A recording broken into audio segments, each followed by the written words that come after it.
Jadi teman-teman selamat datang di karya kedua hari ini dengan judul Something for Us. Kita mau tentang kategori graphic design. Nah, hari ini kita sudah ada Listia yang membuat desain kemasan ya untuk TA-nya. Kita juga ada Melia Kristi untuk desain fotografi, ada Ardika dan Immanuela yang membuat ilustrasi ya. Dan Christine yang membuat sebuah media cetak. Nah, sebelum kita mulai, kita mau ingatkan kembali bisa mengajak teman-temannya untuk ikut ke acara Bedah Karya ini atau bisa ngajak juga untuk nonton ke YouTube.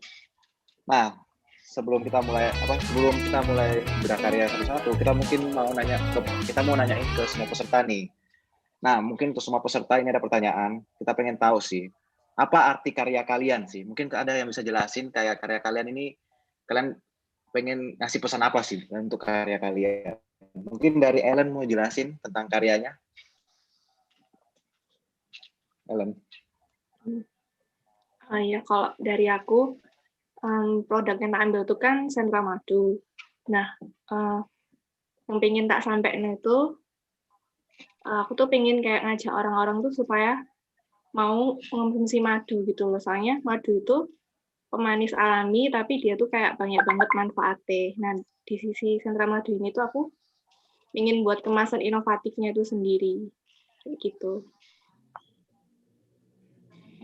Jadi kamu pengen bikin kemasan inovatif ya, yang baru dari kamu ya, untuk proyek kamu. Ellen. Oh ya. Mungkin lanjut Listia, mungkin mau jelasin kalau dari Listia gimana? Kalau aku sendiri sih, ini kan kemasannya tuh buat oleh-oleh. Jadi oleh-olehnya itu kerajinan tangan Manik Dayak, di mana ini jadi salah satu buat pelestarian budaya lah, warisan budaya. Nah, di sini juga aku tuh pengennya tuh berciri khas. Jadi ciri khasnya tuh khusus dari Bulungan. Aku sendiri kan dari Bulungan kan. Nah, di mana ciri khas ini nih aku tampilkan di visual, di ilustrasinya itu, dan ada sedikit cerita mengenai apa yang aku mau sampaikan kayak gitu. Itu sih kalau aku. Jadi sebagai media pengenal. Gitu, Vin. Media pengenal tentang budaya daerah ya. Oke ya. Oke. Untuk kalau Melia Kristi nih, yang saya lihat ini fotografi ya karyanya. Mungkin bisa jelasin. Fotografi fashionnya. Kalau dari aku lebih condong untuk mengenalkan patternnya sih. Patternnya itu kan itu ragamnya gambar kurung, tapi udah kayak di remake jadi lebih modern sama lebih minimalis gitu. Nah, dengan kita pakai fashion set kayak gini, kita tuh udah bisa ngenalin ragamnya damar kurung ke orang-orang. Karena orang-orang kan lebih banyak kenal damar kurung itu sebagai bentuk lampionnya gitu. Nah, di sini tuh aku mau ngenalin damar kurung itu sebagai ragam hiasnya. Gitu. Oh iya. Jadi lebih untuk mau mengenalkan damar kurung ya. Maksudnya bukan cuma sebagai pattern di lampion, tapi sebagai karya ilustrasi gitu ya, bisa dipakai di media lain ya. Iya. Oke, mungkin selanjutnya siapa ya? Selanjutnya mungkin Ardika, bisa saya jelasin Ardika? Halo. Jadi yang tak buat ini kali ini itu adalah buku ilustrasi ya, untuk mengenalkan apa sih sebenarnya anxiety disorder kayak gitu. Jadi latar belakangnya itu kurang lebih, kan orang-orang sekarang itu sudah paham gitu loh, kayak bukan paham, kayak mulai aware sama mental illness gitu. Beberapa belakangan ini sudah mulai dibahas beberapa kasus yang mulai membahas yang dikaitkan dengan mental illness. Tapi gimana caranya kita memperkenalkan mental illness, khususnya anxiety disorder di sini dengan cara yang menyenangkan gitu. Jadi orang-orang itu bukan kayak malah takut atau gimana, kayak mulai mendiagnosa diri kayak jangan-jangan aku mulai gampang ketakutan, aku mulai cemas, jangan-jangan aku anxiety disorder. Ternyata bukan. Aku cuma pengen membahas kalau anxiety disorder ini adalah suatu penyakit yang bisa dibilang kalau namanya disorder itu kan artinya sudah parah gitu ya. Jadi jangan sampai kita menyebarkan kepanikan yang lebih luas gara-gara apa yang kita tidak tahu gitu. Anggapannya kayak gitu. Cuma dari segi buku ilustrasi. Kenapa kok ilustrasi? Karena buku ilustrasi itu akan menyampaikan idenya itu dengan lebih mudah. Karena yang namanya mental illness itu kan sesuatu konsep yang mental gitu ya. Mental kan kurang bisa dilihat gitu. Dan dari ilustrasi ini kita bisa menjelaskan konsep itu. Anggapannya kayak gitu. Dengan cara yang menyenangkan. Gitu. Jadi kayak kamu ingin menyampaikan tentang ini loh mental illness, tapi pakai media yang ilustrasi dan kayak buku untuk anak kecil gitu ya? Ini untuk Kayak buku ya? untuk dewasa awal. Untuk semua umur ya? Dewasa awal ya? Dewasa awal. Kenapa kok mungkin kelihatannya itu saturated gitu, warnanya cerah gitu ya? Dikira kayak untuk anak-anak gitu ya. Kalau warnanya cerah itu sebenarnya kalau kita anggap gini lah, kata pertama yang paling besar di buku itu kan anxiety gitu. Anxiety itu sendiri kata yang sudah cukup menakutkan gitu loh. Gimana caranya konsep ini bisa tak jelaskan dengan cara yang lebih fun, lebih menyenangkan, yaitu dengan cara mengubah gaya ilustrasinya itu supaya idenya ini tidak malah mencemaskan orang, tapi malah mengedukasi mereka kayak gitu. Jadi kalau lebih fun ya, isinya kan itu bukan hal yang mereka. Kenapa? Sorry, putus-putus. Ya. Coba lanjut aja, sorry. Lanjut. Ya itu. Lanjut aja. Sampai mana ya? Ya itu, intinya kalau dilihat dalam isi bukunya itu gimana caranya kita menjelaskan konsep anxiety itu dari storytelling, dari bentuk karakter kayak gitu. Ilustrasi itu akan membantu menjelaskan konsep dari anxiety disorder. Seperti itu. Oke. Nah, untuk mungkin kita bisa lanjut ya. Dari mungkin Ella ya. Mungkin bisa jelasin tentang karyanya Ella. Jadi karya saya ya sejenis dengan punya Atika, yaitu buku ilustrasi ya. Tapi tema saya adalah di sini tentang hewan-hewan atau fauna yang ada di Indonesia. Jadi memang dari kecil tuh saya memang suka melihat National Geography dan juga perkembangan hewan-hewan yang ada di dunia ini. Lalu saya itu sempat berpikir bahwa di Indonesia ini padahal banyak sekali hewan atau fauna itu yang belum ditelusuri dan sangat kaya jenis-jenisnya maupun sangat menarik gitulah intinya. Lalu saya tuh berpikir bahwa selama ini itu masyarakat di Indonesia kurang memperhatikan akan kelestarian fauna yang ada di Indonesia ini. Dan seringkali itu mereka malah dengan seenaknya itu menebang hutan atau mungkin membuat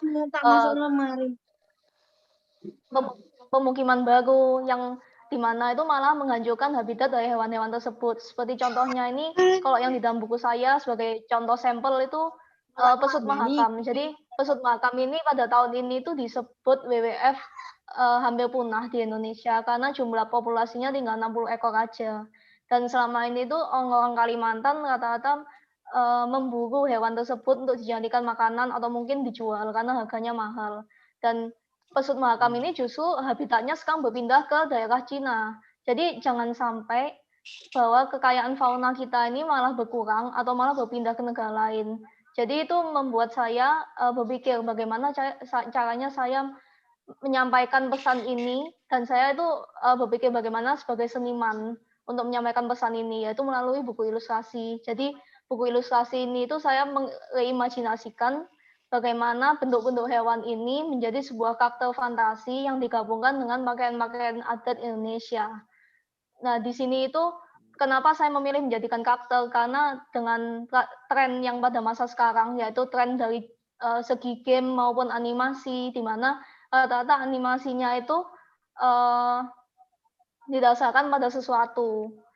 Nah, ini saya menjadi berpikiran untuk membuat artbook ini, dan semoga bahwa ide ini itu bisa terus membuat awareness masyarakat Indonesia itu menjadi lebih naik, dan juga bisa misalnya memberikan ide kepada industri kreatif Indonesia untuk kedepannya dalam membuat game ataupun animasi ataupun film yang bertemakan dengan Indonesia, di mana pembuatan film atau animasi atau game tersebut tidak hanya untuk mengedepankan keindahan, tetapi juga untuk menyampaikan suatu pesan kepada bangsa Indonesia gitu. Ya, jadi kamu pengen orang juga lihat ya, kayak tunggu ya, semuanya saya kok nggak keluar ya. Tunggu ya. Oke. Oh, jadi kamu juga pengen ngasih lihat ya tentang budaya Indonesia melalui dari bukumu ya, kayak faunanya ya. Itu ya. Iya, intinya. terutama lebih ke faunanya. Soalnya masyarakat Indonesia itu masih banyak yang nggak tahu jenis-jenisnya gitu.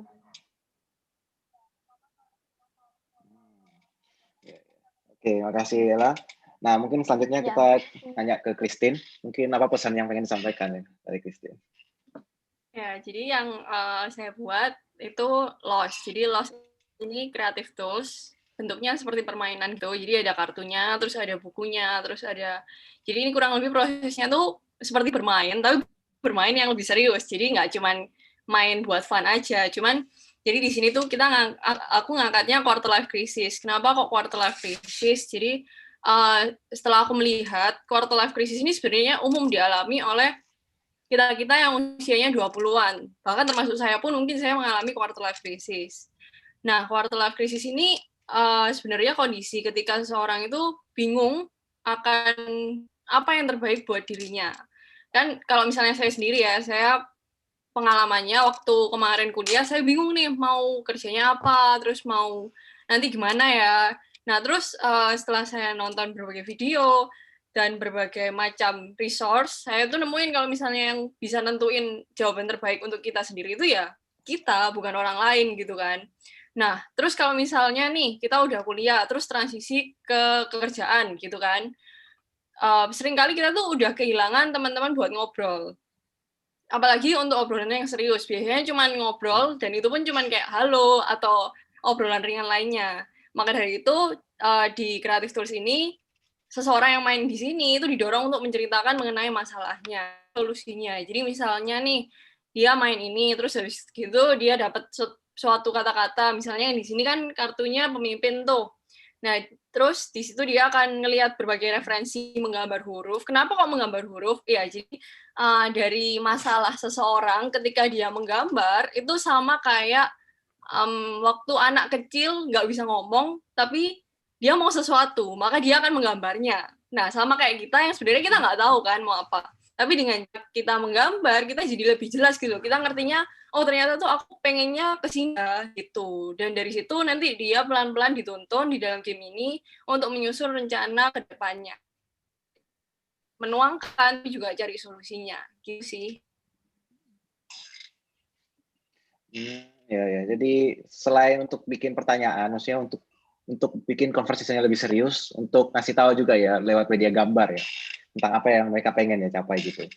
Iya gitu. Dan kalau misalnya kenapa kok menggambar huruf? Ya karena misalnya nih kita dapat kata-kata satu pemimpin, terus kita menggambar huruf itu, menggambar huruf P, E, M, pemimpin itu, kita bisa menghayati gitu loh. Apa arti kata itu, terus merelasikan kata itu dengan diri kita sendiri. Dan siapa tahu dari kata-kata itu, dia menemukan sesuatu, menemukan sebuah clue untuk masa depannya nanti, gitu. Oh ya, ini anggapannya kayak mau ngasih petunjuk gitu ya? Ya, semoga dengan bermain ini orangnya dapat petunjuk gitu sih. Oke, lanjut ya. Nah, tadi kita sudah nanya nih tentang pesan-pesan ya dari ke-6 peserta kita. Nah, sekarang mungkin ini lebih ke pertanyaan teknisnya ya. Mungkin apa sih kesulitan dalam pengerjaan ini dan cara kalian ngatasin kesulitan ini apa sih? Mungkin bisa dari Ellen jelasin kesulitannya. Kalau dari aku kesulitannya itu ini teknis ya. Ya, lebih ke teknis. Kayak mungkin terserah sih teknis atau mungkin nyari idenya, mungkin punya kesulitan apa gitu, nggak apa-apa, di-sharing aja. Oh, kalau kesulitan yang paling sulit sih, aku masalah kliennya. Soalnya kliennya itu agak susah dihubungin gitu, kayak lost kontak gitu, kayak hilang kerjasama gitu. Jadi kalau misalnya mau tanya-tanya, ya nggak bisa, soalnya orangnya kayak nggak bales gitu. Itu sih, kesulitannya sih aku di situ. Berarti kamu kerjain project dari klien ya ini, klien asli ya? Terus kalau kayak dalam pembuatan mungkin ilustrasinya kah, atau packagingnya kah, atau apa mungkin asistensinya mungkin ke dosen, atau waktu pengerjaannya mungkin, apakah ada masalah atau lancar-lancar aja? Kalau dari asistensi ke dosen, ya ilustrasi itu sering revisi, kayak dari pemilihan warna segala macem itu aku lumayan sering revisi kayak gitu. Sebenarnya sih lancar-lancar aja. Oh, berarti lebih ke pemilihan warna ya mungkin. Juga sama klien ya. Oke. Kita mungkin coba nanya ke Listia nih. Kalau dari Listia ini gimana? Kesulitannya gimana nih Listia? Kayaknya aku banyak menemukan kesulitan. Jadi kalau yang pertama mungkin sendiri itu kayak komunikasi sama klien. Soalnya klienku itu kan memang asli dari tempatku tinggal sekarang di Kabupaten Bulungan. Jadi sebenarnya corona ini kayak plus minus buat aku sih sebenarnya. Jadi karena aku susah ngubungi klien, aku tuh harus datangi dia. Jadi kayak karena corona, aku bisa kerja di tempatku ini dan aku bisa bolak-balik buat riset ke klienku. Tapi ya itu susahnya sendiri itu nggak bisa kontak lewat chat, nggak bisa lewat telepon. Jadi aku tuh harus benar-benar datang ke orangnya supaya mendapatkan apa yang aku mau riset gitu. Terus habis itu kemasan sendiri sih, soalnya di sini tuh lumayan belum belum dianggap perlu gitu loh kemasan. Jadi aku tuh buat kemasan ini juga masih nggak ada bayangan dari klienku. Jadi mereka kayak, oh gimana ya hasilnya kayak apa. Jadi kayak aku harus kayak ngasih contoh-contoh gitulah ke orang-orang, ke klienku itu gitu. Terus juga karena karena mereka juga mikir kalau kemasan ini belum benar-benar bisa membuat nilai jual, jadi mereka tuh kayak mau harganya tuh rendah kayak gitu. Jadi gimana pun aku harus kayak mikirin biaya produksinya supaya bisa lebih murah kayak gitu. Dan juga biaya percetakan sih masuk di aku. Soalnya percetakan di sini tuh lumayan mahal. Jadi kalau misalnya di Surabaya ya, kita biasa art paper berapa sih? 3.000, 4.000 gitu ya. Nah, di sini tuh 12.000. Dan aku kayak cukup shock gitu kayak, hah 12.000 dalam satu art paper A3 kayak dan menurutku tuh kayak itu tuh membuat aku kayak lebih mahal gitu loh pengeluarannya di situ sih.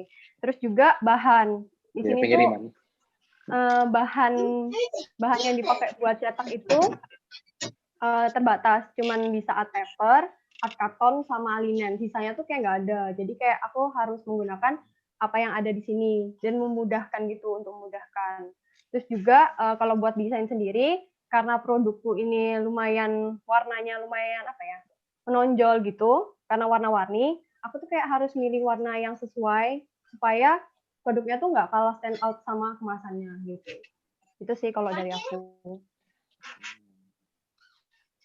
Dari packagingmu sendiri, dari packagingmu juga sendiri, kamu buatnya agak banyak ya, Lis? Kayak ada yang kayak semacam paper bag-nya, ada yang packaging kotak panjangnya, ada yang kayak ini sekarang juga 5 ya ini. Itu emang kamu disuruh bikin banyak atau gimana atau? Enggak, jadi sebenarnya aku tuh milih apa yang aku mau buat ini kategorinya tuh aksesoris. Karena Manik Dayak ini banyak, ada yang tas gede, ada yang baju, ada yang pedang kayak gitu kan. Nah, aku tuh milihnya tuh yang aksesoris. Soalnya kalau terlalu luas itu kan nanti aku pusing kan buatnya. Jadi aku tuh kayak ngategoriin yang khusus aksesoris. Nah, di aksesoris ini sendiri pun masih banyak. Jadi ya itu kenapa variasinya tuh juga banyak. Oh, ya. Oke, makasih Lis. Sekarang mungkin kita nanya ke Melia ya, Kalau dari Melia sendiri gimana? Untuk kesulitannya. Kalau dari aku itu waktu milih bahan kainnya itu, kan targetku kan targetku itu mau pakai kain katun. Cuman kalau di Surabaya ini aku belum nemu kain katun gitu. Belum nemu print-printan yang pakai kain katun gitu kan. Nah, jadi aku pernah nyoba tes print di Jakarta itu hasilnya bagus ya, cuman kayak pengirimannya tuh lama. Jadi akhirnya aku pakai kain satin.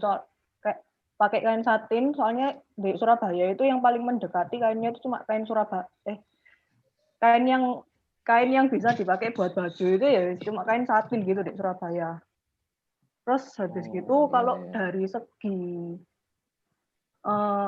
eksekusinya itu yang waktu pemotretan itu pas itu sih ada kayak kesulitan waktu H-1 itu ada makeup artistnya itu kayak tiba-tiba dadak batalno gitu. Jadi ya akhirnya aku harus cepet-cepet nyari gitu akhirnya. Tapi untungnya pas sebelum pemotretan itu udah langsung nemu. Gitu. Berarti kamu mungkin cuma agak susah pas dieksekusi ya, kayak ngeprintnya, habis itu fotografinya mungkin ya. Iya. Tapi selain itu dalam ide asistensi nggak apa-apa ya? Asistensi sih nggak apa-apa, nggak ada masalah.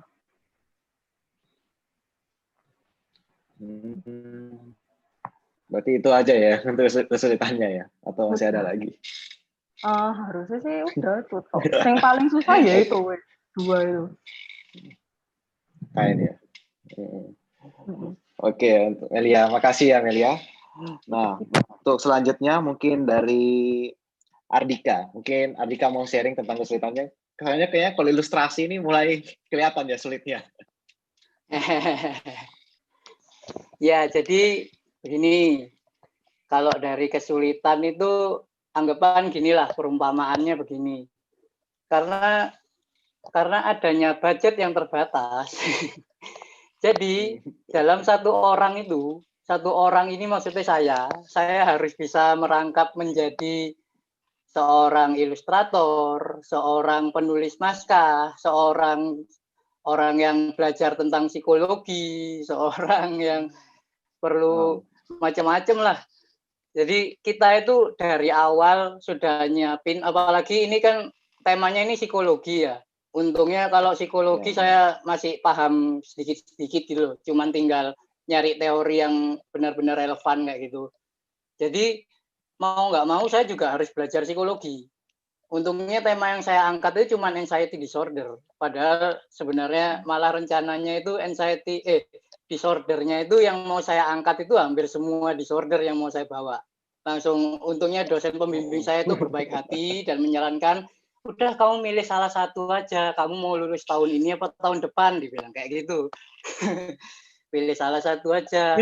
Untungnya salah satu itu saya pilih anxiety disorder. Kenapa kok anxiety disorder? Soalnya kebetulan saya punya banyak teman-teman yang memang dalam hidupnya sehari-hari itu kata anxiety itu menjadi kata yang akrab bagi mereka gitu loh. Jadi saya mencoba untuk mengarahkan teman-teman ke situ supaya nggak cepat-cepat mendiagnosa diri, oh jangan-jangan aku disorder, jangan-jangan aku bikin karya ini kayak gitu. Nah itu setelah bikin konsepnya, sekarang saya sudah pelajari tentang psikologinya. Sekarang saya harus bikin apa yang awalnya sifatnya textbook itu menjadi sebuah naskah. Dan sebuah naskah ini harus bisa menceritakan storytelling tanpa melepas konsep yang ada di situ. Itu menjadi tantangan tersendiri lagi. Gimana caranya? Apalagi saya itu bukan penulis gitu loh anggapannya. Anggapannya di situ. Terus setelah adanya naskah, saya bikin karakternya. Bikin karakternya itu dari situ lagi. Diobrak-abrik lagi gimana caranya karakter yang kata pertamanya itu adalah anxiety atau rasa takut. Saya terjemahkan menjadi karakter yang lebih manageable gitu. Karakter yang komik, karakter yang fun kayak gitu. Gimana caranya? Itu saya gali konsep lagi.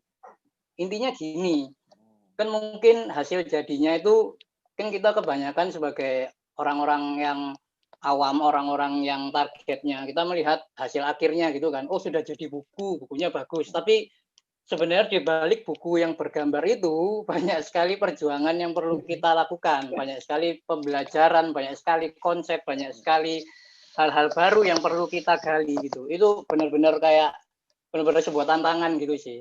Belum lagi nanti itu kita harus, ini kan bikin buku, kita harus tahu lagi itu gimana caranya bikin buku. Kita harus memperkirakan budgetnya, harus memperkirakan mau nyetak gimana, quality control dan macam-macam gitu. Kayak ini pengalaman yang sangat-sangat baru sih. Tapi ya kesulitan itu yang membentuk kita pada akhirnya gitu. Kita bisa lebih maju gara-gara adanya tantangan dalam hidup. Kalau hidup itu cuman lempeng-lempeng aja ya kita nggak maju-maju, anggapannya kayak gitu. Iya, benar-benar. Ya, saya salut sih lihat kayak saya juga kaget kalau ternyata ini kerja satu orang aja ya. Kalau saya mikir mungkin punya tim sih buat bikin kayak ginian. Kalau tim ada, saya kebetulan Oh, itu ada? bener ya, timnya cuma orang 2 sih. Satu lagi saya itu minta bantu temen layouter gitu, supaya saya benar-benar bisa fokus sama kontennya. Biar soal buku membuku dan layoutnya biar teman saya gitu aja. Untungnya ya hasilnya memuaskan lah. Dibantu sama teman untuk konten saya yang kerjain kayak gitu. Untungnya. Kalau saya mau bikin Ini soal baru layoutnya lagi, soal ada bukunya gini ya? lagi, yuk tambah susah nanti. Benar-benar. Ini untung cuma anxiety aja ya. Coba kalau kamu jadi ambil semua. Iya, artinya mau ngambil apa itu namanya skizofrenia dan sebagainya kayak gitu. Waduh. Bipolar dan lain-lain kayak gitu. Mantik. Untungnya banyak satu aja gitu. Betul. Nah, tapi nggak apa-apa. Dari karyanya sih saya lihat memang dan sudah baca juga di Google Drive memang bagus sih karyanya. Mungkin bisa dicek ya buat teman-teman yang masih penasaran. Terima kasih. Nggak dijual ya? Nggak dijual ya? Belum ada rencana buat jual. Oh, belum.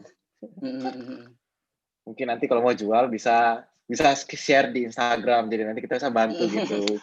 Atau cek di website mungkin. Iya, bisa. Di warna. Bisa. Mungkin ya memang Oke, hasilnya memuaskan ya. tapi masih perlu banyak hal yang bisa dikembangkan lagi gitu. Kita kan juga harus bisa ngontrol kualitinya gitu juga kan, nggak usah terburu-buru buat jual atau gimana gitu. Mungkin saya terlalu perfeksionis atau idealis gitu. Tapi ya memang kualitas itu bakal ngomong hasilnya gitu anggapannya. Ya, memang bisa diomongin karyanya yang bagus sih, bukan settingnya. Thank you ya Ardika.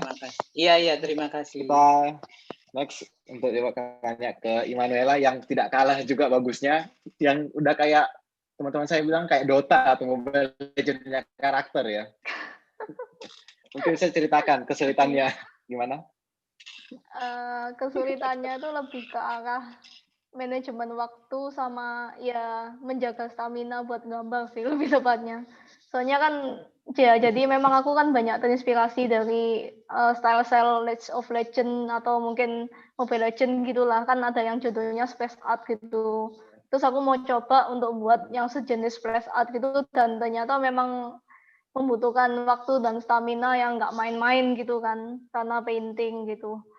Lalu yang bikin susah itu adalah kan di buku ini aku juga mendesain karakternya sendiri. Jadi pekerjaanku adalah 2, selain bikin ilustrasinya, yang kedua tuh ya karakter desainnya gitu.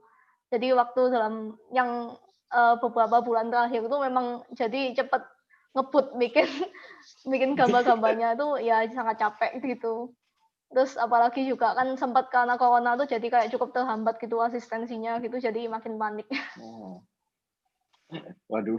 Ya lebih ke arah gitu sih, lebih ke arah teknis. Ya begitulah. Di waktu dan stamina ya. Tapi kalau pengerjaannya ini satu orang atau kamu ada tim kayak Ardika juga atau?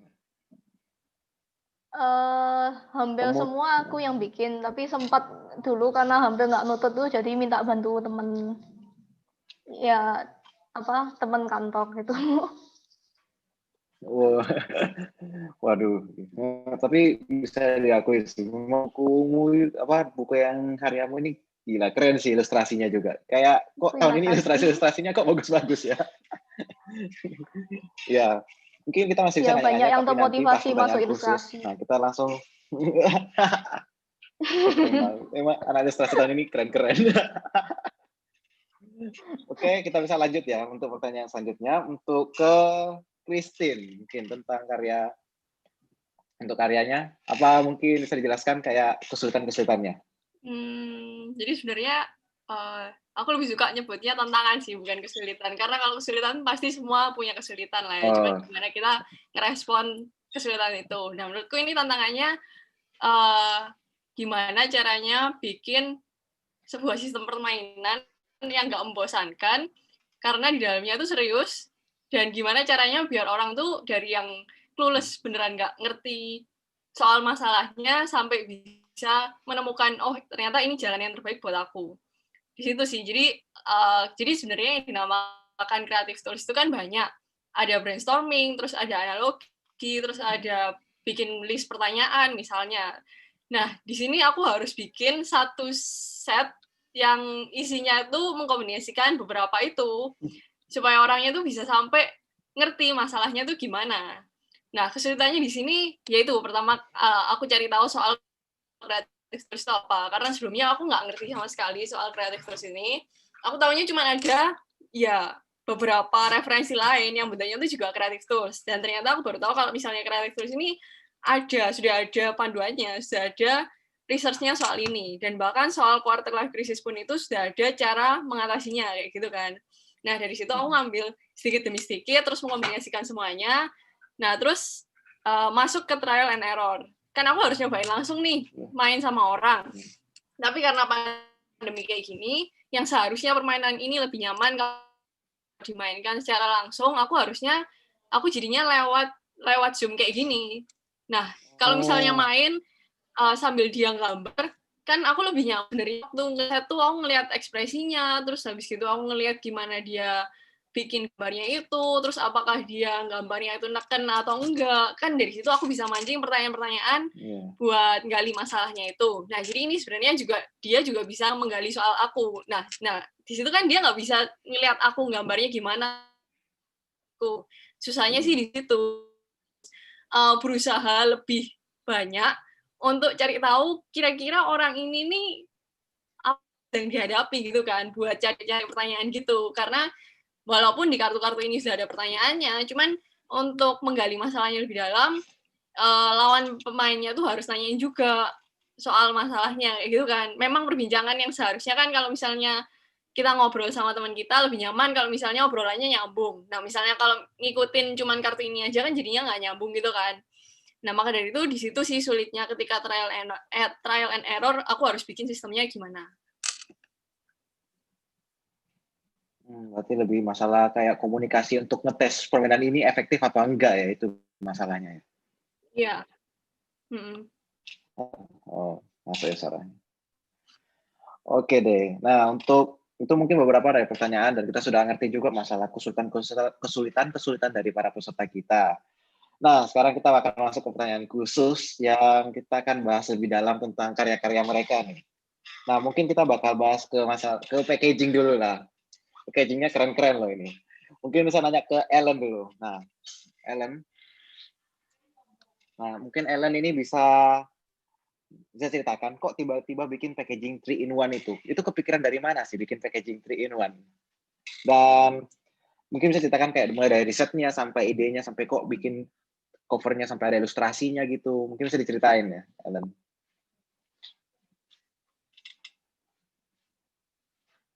Halo, Ellen. Iya, sorry, lupa unmute. Tadi itu kan kemasan madu. Nah, jadi aku tuh kan kayak riset kan, kayak kenapa sih orang nih kok jarang minum madu, kayak mau beli madu. Nah, alasan paling banyak itu adalah karena harganya mahal.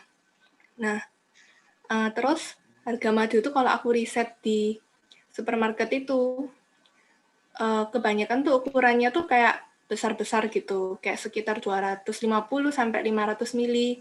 Nah, harganya tuh sekitar kayak 100 lebih sampai 200 ribu. Bahkan ada yang sampai 300 gitu. Nah, sedangkan kayak madu itu sebenarnya ada banyak banget jenisnya. Kayak ada madu hutan, madu murni, segala macam kayak gitu. Nah, dari sini aku tuh pingin kayak buat suatu kemasan inovatif yang buat orang tuh kayak jadi lebih tertarik beli madu, tapi mereka tuh tetap harganya tuh kayak worth it gitu loh, kayak wajar. Nah, makanya aku buatin kemasan inovatif itu dengan isi jarnya tuh kecil-kecil, ukuran 500 mili, dan rasanya tuh kayak macam-macam. Jadi mereka tuh bisa beli satu kemasan box gitu dan isinya tuh macam-macam daripada mereka harus beli kayak misal mereka mau nyoba nih kayak aku mau beli kemasan madu murni tapi aku juga mau nyoba madu hutan tapi kok kalau aku beli 2 kemasannya besar kan mahal. Nah jadi dibuatlah kemasan kalau mereka yang 3-in-1 ini mereka tuh kayak bisa nyoba gitu loh. Jadi dan harganya tuh kayak juga lebih terjangkau.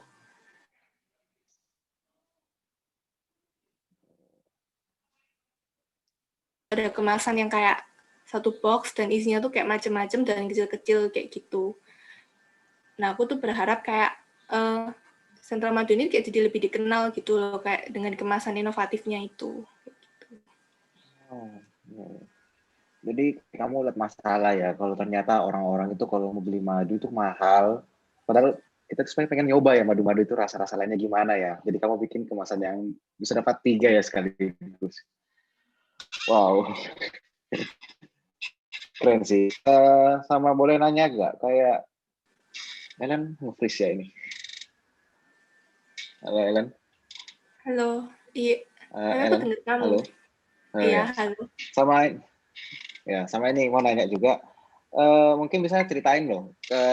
Saya lihat di sini kan color palette-nya ini warnanya ada 3 warna ya. Ada yang gelap, ada yang kayak oranye, ada yang kayak subuh gitu pagi biru-biru. Itu bisa ceritain nggak? Kok dibikin beda gitu warnanya? Ya, jadi karena kan aku tuh kan kayak pingin buat kemasan madu itu kayak beda gitu dari yang lain. Supaya apa? Supaya kayak sebenarnya kan Sentra Madu ini udah kayak masuk di supermarket.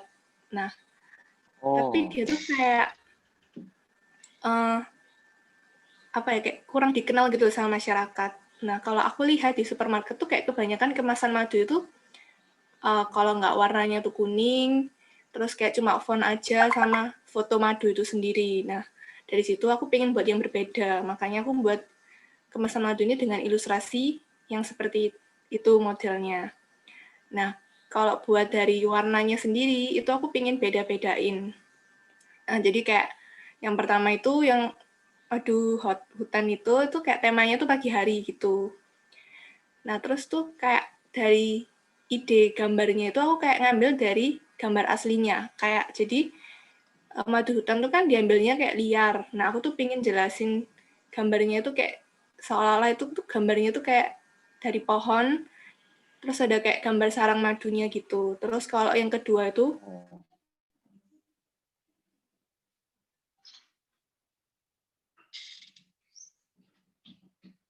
nge-freeze lagi. Oh ya, yang kedua itu madunya tuh kayak temanya siang hari. Terus yang ketiga itu kan golden honey, itu temanya tuh kayak sore hari. Jadi makanya kenapa aku gambar tone-nya tuh kayak gitu. Dan untuk yang pure honey sama golden honey itu aku gambarin ada kayak rumah-rumahnya.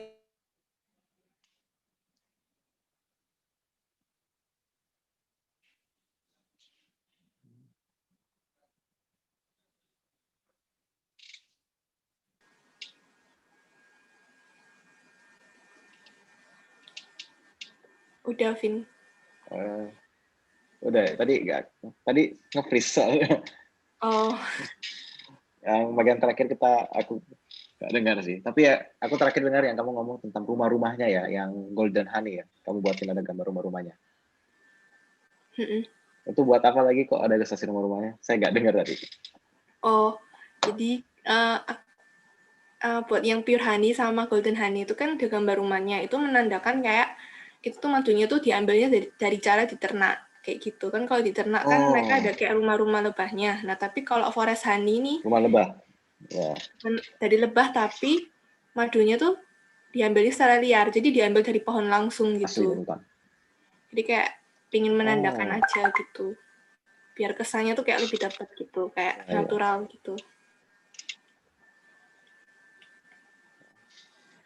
Wah, gila sih. Keren sih karyanya buat yang packaging ini. Kayak inovasinya itu udah dapat sih. Kita agak sampai kepikiran kalau bisa dibuatin 3 atau 4 kayak gitu. Dan ternyata ilustrasinya juga ada artinya. Kayak cuma sekedar ilustrasi aja. Jadi thank you ya Ellen buat sudah sharing buat masalah apa tentang desainnya, packagingnya untuk masalah honey-nya ini. Oke, kita next lagi ke Listia. Nah, mungkin kita bisa nanya tentang Listia. Kok ini Lis, kok kamu milih untuk packaging kerajinan Dayak? Selain karena kamu tinggal di daerah sana, kok kamu pikir, kok aku mau bikin packaging ini sih? Apa ada alasan lain gitu? Selain karena tempat tinggal? Kalau aku sih sendiri tuh awalnya tuh karena mau mewariskan budaya. Nah, dari itu aku kan merasa ini unik kan buat diangkat. Dan juga ini nih kayak aslinya adalah baju adat dari masyarakat suku Dayak kayak gitu. Oh, Nah, ya. yang selanjutnya tuh kayak mereka kembangkan terus akhirnya dibuat jadi aksesoris gitu. Itu sih. Nah, terus habis itu karena dia punya keunikan jadi kayak peluang gitu buat jadi oleh-oleh. Sebenarnya ini udah dikenal jadi oleh-oleh sih sebenarnya. Tapi oleh-oleh ini tuh masih apa ya? Masih dikenal tuh se-Kalimantan gitu. Nah, jadi aku tuh mau buat kemasannya itu yang lebih berciri khas ke bulungannya. Jadi di situ buat media pengenal juga dari bulungan itu sendiri, kayak gitu sih. Hmm. Oh, untuk daerah Bulungan ya. Mm. Sama ini, kita mungkin mau nanya sih, kok pemilihan warnanya, kok ngambil warna kuning sama agak coklat-coklat hitam gitu ya? Mungkin ada alasan tersendiri. Awalnya itu milih warna ini Ada mungkin itu, hubungannya sama kerajinannya juga. oh ya, kalau awalnya itu aku tuh kan lihat dari produknya ya, produknya sendiri kan kayak eye catching gitu, kelihatan menonjol. Nah, jadi kayak harus benar-benar milih warna yang supaya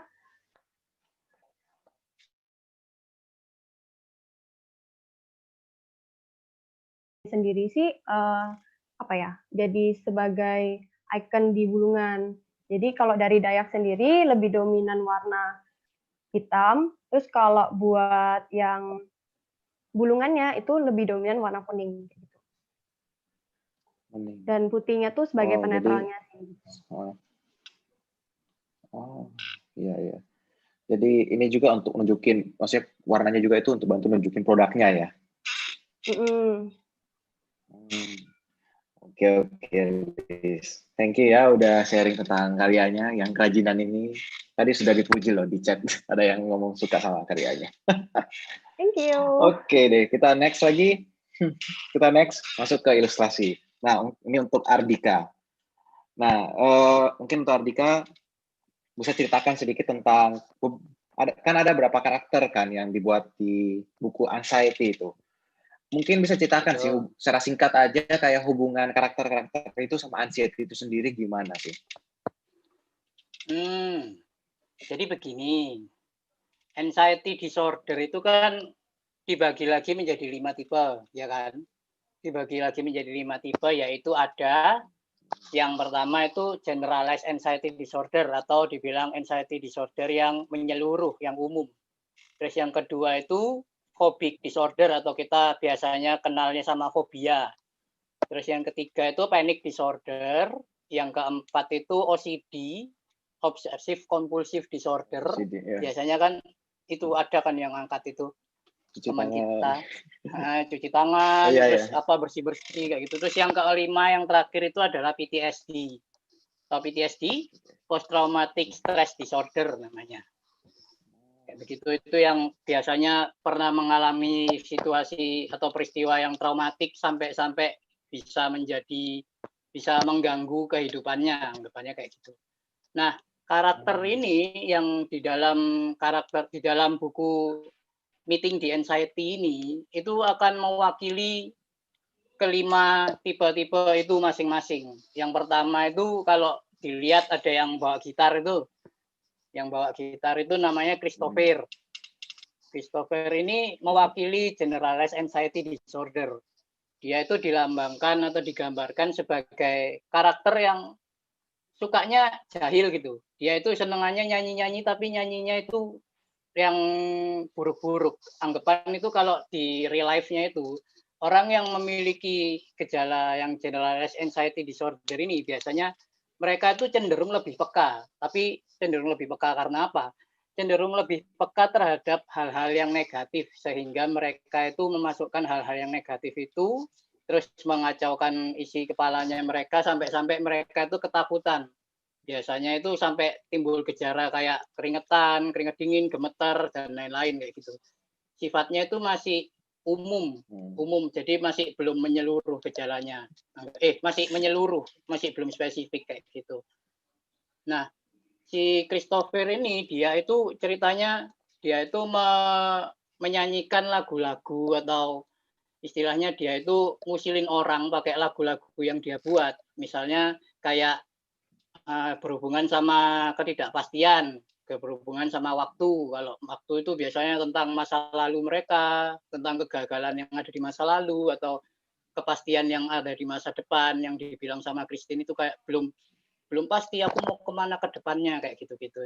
Itu bisa menjadi anxiety sampai mereka itu bisa mengejar mimpi yang terlalu jauh, padahal progresnya itu masih di tempat gitu loh. Kan orang tuh biasanya kayak panik-panik sendiri, aku ke depan mau kerja apa, aku gimana, bisa gini atau enggak, bisa sukses atau enggak, kayak gitu-gitu.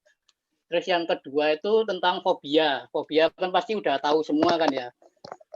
Fobia biasanya itu fobia binatang, fobia ketinggian, fobia apa. Intinya fobia itu adalah ketakutan terhadap suatu hal yang sebenarnya itu tidak mengancam, tapi terlihat sangat mengancam atau seolah-olah terasa sangat mengancam. Misalnya si fobia ini digambarkan dalam bentuk Fobius. Fobius itu maksudnya nama karakternya itu yang bentuknya kayak penyihir itu. Kenapa kok penyihir? Konsepnya si penyihir itu adalah dia itu bisa menyulap benda-benda yang biasanya itu kayak biasa-biasa aja gitu, tapi dia olah, dia sulap, dia sihir, jadi benda itu sangat menakutkan. Kalau dilihat dari ilustrasinya itu kan dari laba-laba yang kecil itu di belakangnya itu jadi besar gitu. Anggapannya mewakili kayak apa yang dialami sama orang-orang yang penderita fobia ini. Mereka menganggap bahwa ada suatu benda yang bisa mengancam hidup mereka, padahal sebenarnya tidak bisa dibilang kayak bisa jadi mengancam, benar-benar mengancam, tapi responnya itu bisa dibilang sangat-sangat mengganggu sehingga menghambat aktivitasnya mereka. Sama kayak yang tadi, bisa sampai kayak trauma, sampai pingsan, sampai ketakutan, gemeter, sampai gimana gitu. Kayak gitu. Terus yang ketiga, yang panic disorder. Panic disorder atau disebut dengan, atau apa itu berikutnya, kalau dia panic disorder dan agorafobia. Agorafobia itu bisa jadi terlahir dari bentuk kompleksnya panic disorder, anggapan kayak gitu. Nah, kalau panic disorder ini kita kasih nama Aguilar gitu. Dari agoranya itu kita twist namanya jadi Aguilar, itu digambarkan sebagai kayak karakter assassin gitu. Kenapa kok assassin? Karena gini, panic disorder itu tidak terkira kapan dia tiba-tiba panic attack gitu, anggapannya orang-orang itu. Jadi si assassin ini kayak dia itu tidak kenal, tidak tahu kenapa, tapi tiba-tiba dia itu nyerangnya itu berupa panic attack kayak gitu.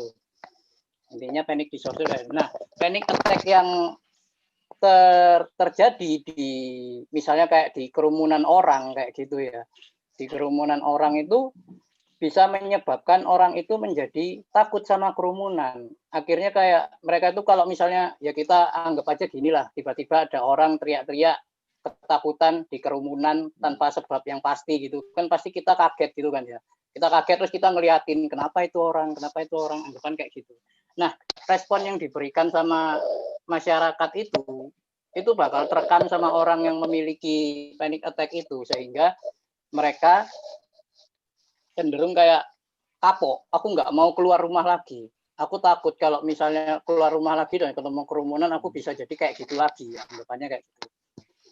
Itu yang menjadikan agorafobia atau takut terhadap kerumunan. Biasanya orang-orang yang memiliki hal itu malah nggak mau keluar rumah, atau kalaupun mereka keluar rumah, mereka harus ditemani sama orang yang benar-benar mereka percaya. Biasanya kayak gitu. Terus yang keempat itu OCD. Semuanya kan udah tahu lah OCD. OCD itu biasanya orang itu memiliki obsesi yang kurang sehat terhadap sesuatu, sehingga mereka itu melakukan ritual atau tindakan kompulsif yang fungsinya sebagai untuk mengurangi rasa cemas ketika obsesi yang mereka miliki itu tidak tercapai. Misalnya orang yang cuci tangan, orang yang apa itu namanya, terobsesi sama kebersihan, mereka kalau cuci tangan itu harus benar-benar sampai bersih, digosok sampai 10 kali, sampai berapa banyak, sampai mereka yakin kalau itu benar-benar bersih gitu, anggapan. Itu contoh dari satu dari sekian banyak itu. Sebenarnya obsesi itu hadir dalam banyak bentuk. Itu cuma salah satu contoh. Cuman yang membedakan, apa sih bedanya obsesi sama apa itu, kapan kita tahu kalau kita itu punya OCD atau kita cuma sekedar punya obsesi atau apa itu namanya, perfeksionis lah anggapannya lah. Ya ketika kalau obsesi itu mulai tidak sehat, sampai kita itu benar-benar tidak terkontrol, kita itu nggak mau, kita sebenarnya nggak mau, tapi anggapan badan kita itu jalan sendiri. Badan kita itu jalan sendiri untuk memenuhi obsesi itu, makanya kayak gitu. Nah, obsesi OCD ini, disorder OCD ini kita wakilkan sebagai karakter itu, King OCD itu yang gambarnya kayak raja. Gambarnya raja itu sebenarnya dia itu karakter yang kecil, tapi di mata orang yang memiliki OCD itu dia benar-benar berkuasa. Benar-benar kelihatan jadi tinggi. Gitu. Anggapannya kayak gitu. Sehingga OCD ini bakal memerintah mereka untuk melakukan hal-hal yang sebenarnya tidak mereka ingini atau terpaksa, anggapan kayak gitu karakternya. Terus yang terakhir itu PTSD. Apa sih, tahu kan PTSD, tapi tak jelasin lagi aja. PTSD itu intinya ketika suatu peristiwa yang traumatik itu menjadi apa itu namanya, dalam masa pemulihan orang itu dari peristiwa traumatik itu, mereka masih mengalami flashback, masih mengalami sebentar, sorry. Ya, kita tunggu dulu ya, mungkin kita lagi ada gangguan.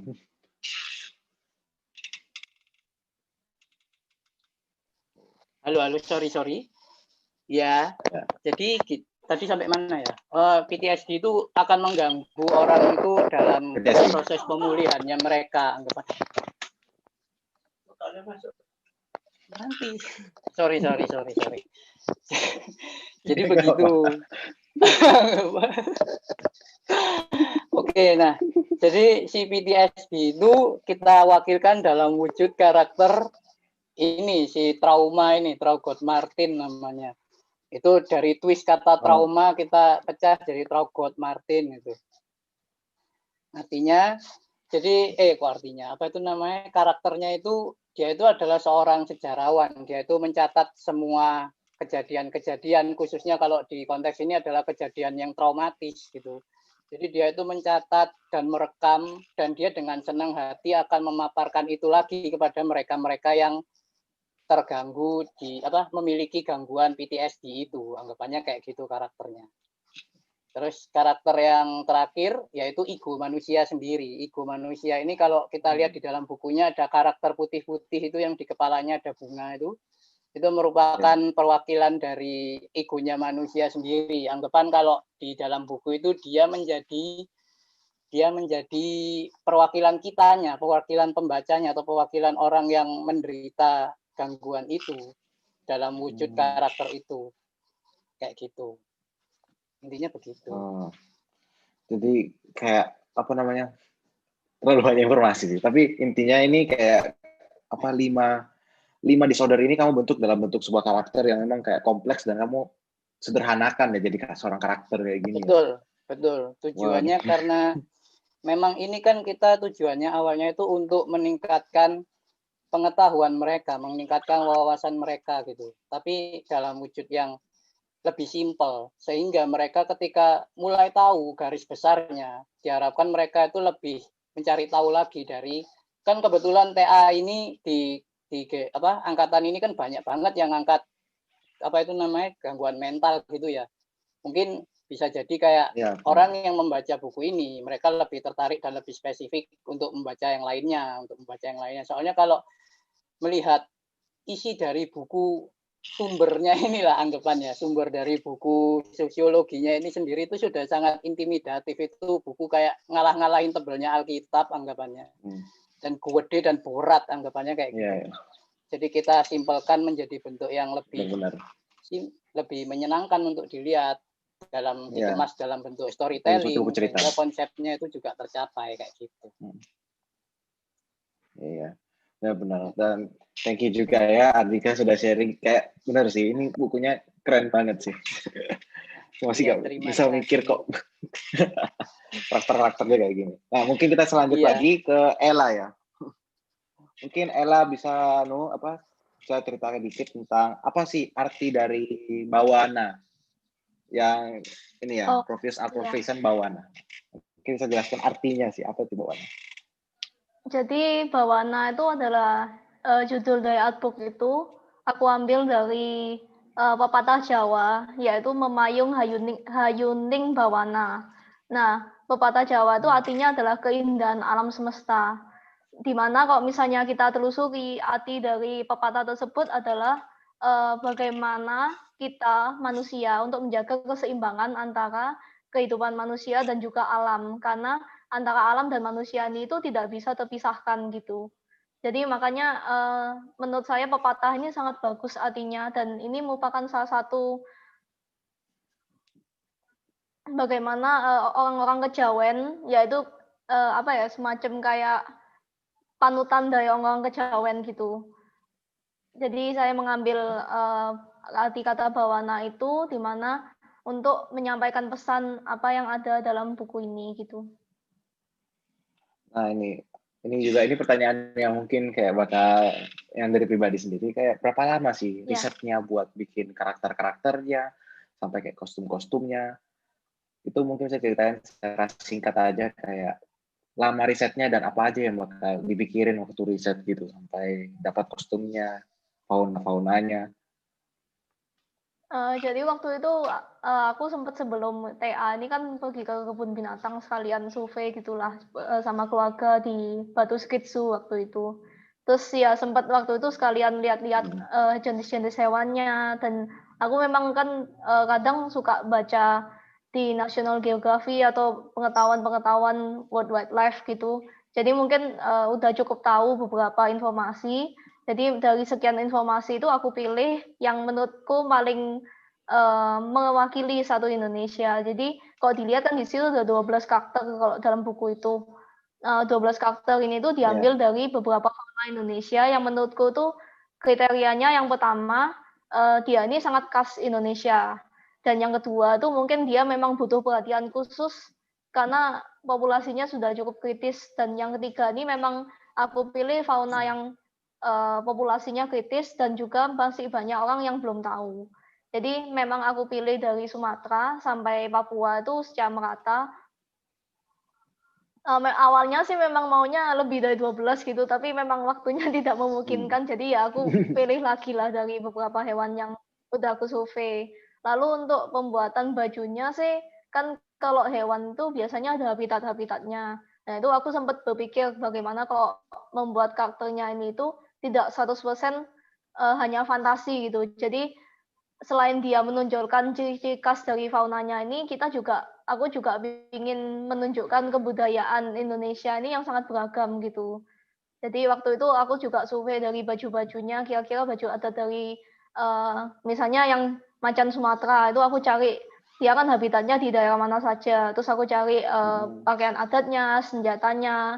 Lalu aku juga gabungkan dengan unsur-unsur fantasi dari misalnya kayak game-game sejenis League of Legends itu kan digabung dengan unsur-unsur fantasi. Itu aku coba survei gimana caranya bahwa pakaian adat Indonesia ini digabung dengan unsur fantasi dan juga harus menonjolkan ciri khas dari fauna tersebut gitu.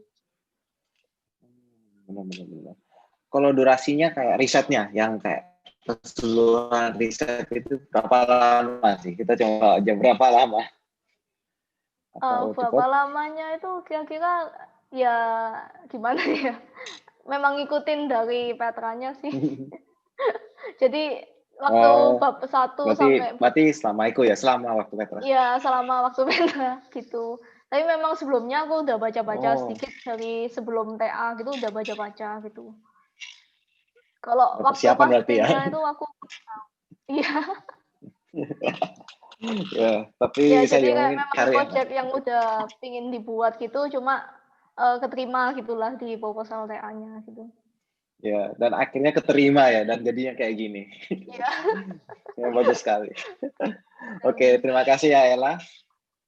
Nah, Iya, sama-sama. kita selanjutnya lagi untuk yang karya fotografi dari Melia. Nah, untuk Melia ini kita mau nanya nih, kayak mungkin bisa ceritain damar kurung itu apa? Mungkin masih banyak yang nggak ngerti sih damar kurung itu cuma lampion, tapi mungkin bisa jelasin apakah ada lebih dari itu? Apa sih damar Ya. kurung ini? Nah, damar kurung itu sebenarnya ragam hias khas Gresik gitu toh. Nah, damar kurung ini bentuk awalnya itu bentuk lampion itu udah ada sejak masa pemerintahan Sunan Prapen. Nah, kan dari masa ke masa itu kan pasti ada kayak roda berputar gitu toh. Ada saatnya budaya itu hilang, ada saatnya budaya itu muncul lagi. Nah, waktu masanya Mas Mundari ini damar kurung itu muncul lagi. Tapi kayak terus apa ya? Terus ya bentuknya itu ya apa? Bentuknya yang waktu masanya Mas Mundari itu macam-macam dan ada yang bentuknya itu ukuran mini gitu. Nah, terus habis Mas Mundari ini nggak ada kan lama-lama itu budayanya itu mulai luntur lagi gitu. Nah, habis gitu kayak mulai kapan gitu itu mulai banyak yang ngelakuin penelitian damar kurung. Nah, salah satunya itu yang punyanya dosen kita Bu Nindi itu. Bu Nindi itu yang paling sering meneliti damar kurung. Nah, terus habis gitu yang waktu aku mata kuliah Medpen kalau nggak salah, itu kan aku itu di asdosi sama Bu Nindi. Nah, kebetulan Bu Nindi itu tanya, aku dari Gresik dah. Terus habis itu ya udah kayak akhirnya kayak tanya-tanya gitu, nggak mau penelitian sama saya atau apa TA-nya ngusung damar kurung kayak gitu-gitu. Terus ya udah akhirnya ya kayak aku kan juga lumayan tertarik sama damar kurung. Terus akhirnya diceritai singkat kalau damar kurung tuh sebenarnya sekarang tuh udah kayak sebutan untuk ragam hiasnya dan udah diresmikan sebagai warisan budaya tak bendawi nasional sama kayak batik gitu.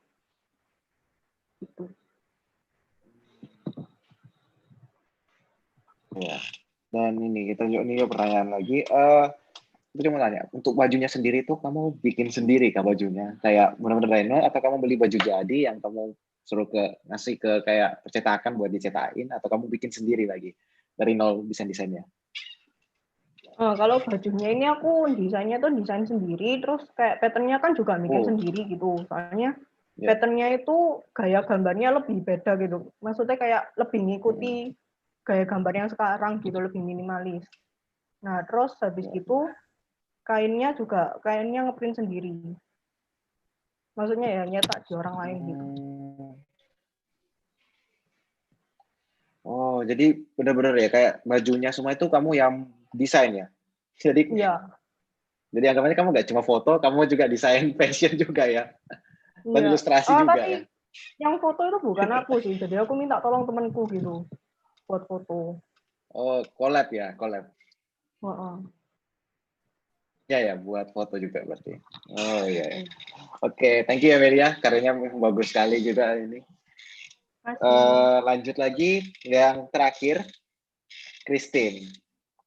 Nah ini mungkin buat Christine pertanyaannya lebih ke gini. Mengapa sih memilih media cetak untuk menjawab masalah quarter life crisis, apalagi dengan cara menggambar huruf? Kayak kenapa with this media lah? Kenapa pakai media ini? Jelasin. Jadi pertama, quarter life crisis itu salah satunya bisa jadi disebabkan karena kita terlalu sering lihat sosial media. Sekarang kan sosial media udah isinya kita tahu semua, itu nggak mencerminkan kehidupan asli seseorang. Nah, sedangkan kita sebagai manusia kan pasti punya rasa iri lah, punya rasa insecure dan lain sebagainya.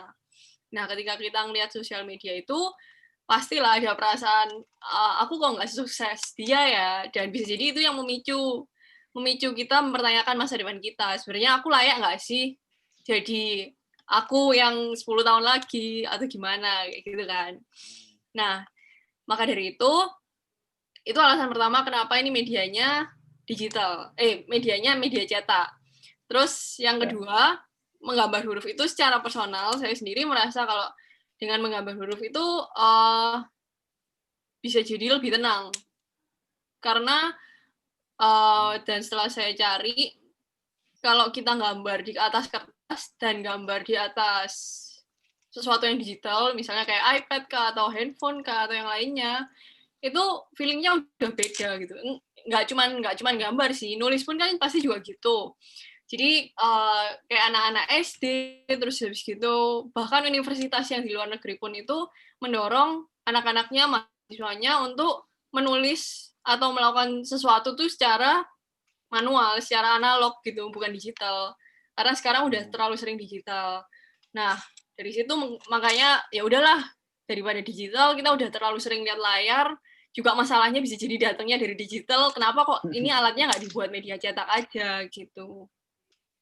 Lagian kan kalau misalnya nih kita lagi main berdua atau bertiga atau bahkan kelompok sama teman-teman kita, kalau misalnya pakai yang digital kan jadinya kurang nyaman kan, bisa jadi terdistraksi sama notifikasi lah, atau karena teknisnya dan lain sebagainya, kayak gitu. Ya. Lebih ke masalah kayak bisa jadi sih kalau malah ke digital, bisa jadi itu malah sumber masalahnya ya. Oke. Iya. Kalau boleh tahu, maksudnya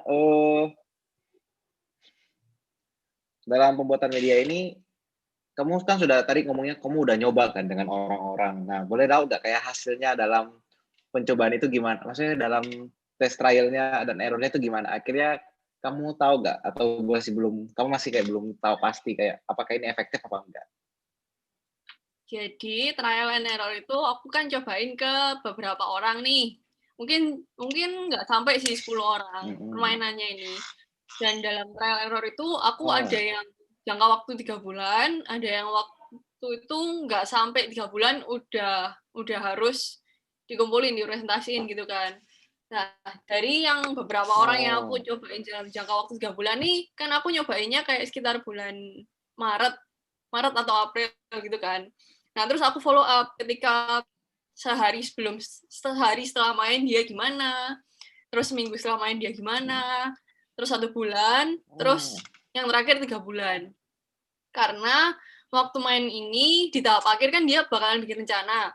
Nah, rencananya ini itu rencana untuk 1 hari ke depan, 1 minggu, 1 bulan, dan 3 bulan. Nah, maka dari itu aku nge-follow up-nya ya dari waktu-waktu itu.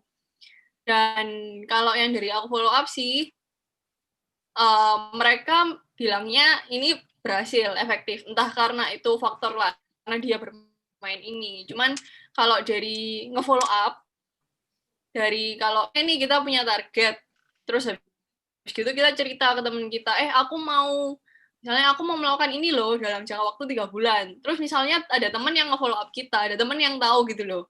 Ayo kamu mau janji loh. Dan ini buat kebaikanmu sendiri, bukan buat kebaikanku gitu kan. Dengan kita ngomong kayak gitu, dengan kita punya teman ngobrol, ya bisa jadi targetmu itu bakalan lebih cepat tercapai. Tapi ada juga orang-orang yang nggak suka di follow up kayak gitu. Jaminan dia udah tahu dia mau ke arah kemana, jadi jelas rencananya gitu. Jadi walaupun kalian nggak main ini pun, kalau misalnya kalian mau merencanakan apa yang mau kalian lakukan, seharusnya nggak usah main ini pun juga bisa gitu. Cuman permainan ini membantu aja supaya kita lebih keluar gitu loh masalahnya. Media yang membantu. Oh ya, sama ini. Tadi kan kamu ngomongnya kamu kebanyakan main sama teman-temanmu di Zoom ya, maksudnya kayak secara online ya. Kamu sudah pernah belum main sama secara konvensional kayak ketemu langsung, atau masih belum? Atau sudah pernah dicoba? Main konvensional belum berani sih buat ngobrol langsung kayak gitu. Oh ya. Tapi sejauh ini berarti masih cuma secara virtual ya, bertemu lewat kamera aja.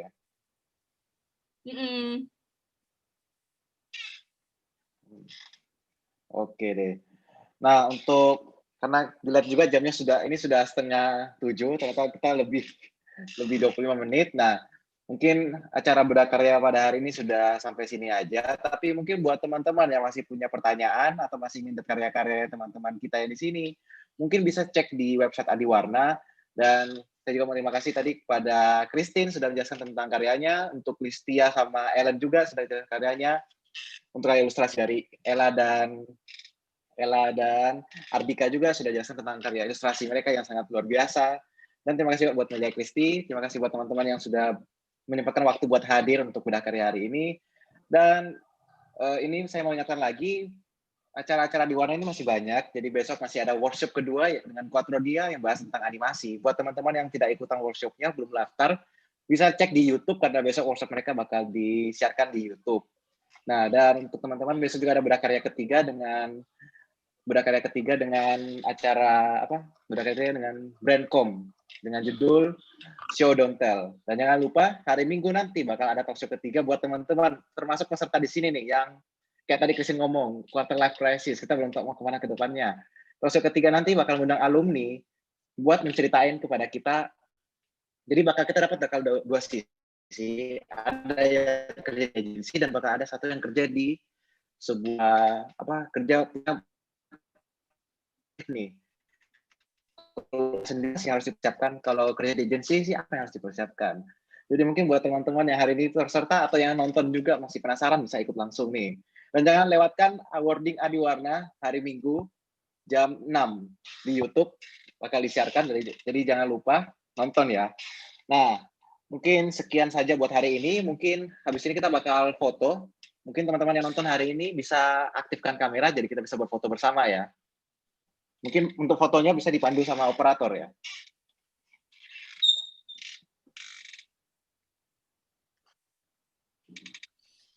Ya, untuk sesi foto bersama ditunggu untuk buka kamera semua. Untuk Bapak dan Ibu juga yang hadir. Oh ya, untuk Bapak Ibu dosen yang hadir juga, terima kasih sudah menonton ya, Bapak Ibu.